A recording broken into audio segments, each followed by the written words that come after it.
বন্ধুরা দেখো, প্রত্যেক বছর মাঘী পূর্ণিমা আমাদের এখানে সাধু বাবার আশ্রমে পুজো হয়। আজ হচ্ছে মাঘী পূর্ণিমা, তাই সেই দিনটা আর মন্দিরটাকে ফুল দিয়ে কত সুন্দর করে সাজিয়েছে। হলো মা কালী, মায়ের সঙ্গে আমি আমার মায়ের সঙ্গেই এসেছি। আর এখানে মা কালীর পুজো হয়েছে, তার সঙ্গে প্রসাদও দিয়ে দিল, একটুখানি প্রসাদ খেলাম। আর এলো এই সাধু বাবা, এই সাধু বাবার আশ্রম নামে সবাই চেনে।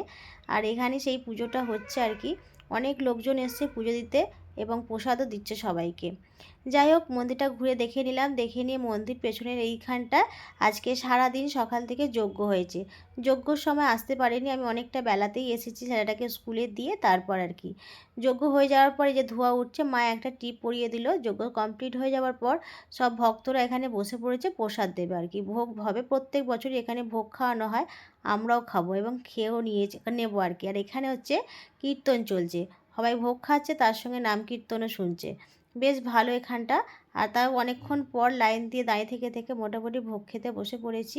প্রচণ্ড ভিড়, ঠেলাঠেলি করে বসেছি। তবে আজকে এবছর দেখতে পাচ্ছি যে ভিড়টা অনেকটা কম। যাই হোক, খাওয়া দাওয়া হয়ে গেছে, এবার বাড়ি ফিরবো। মা আছে সামনে, এক বৌদি আছে। আর এই গাছের ফুলগুলো দেখো কত সুন্দর লাগছে। চলো টাটা, রাখি।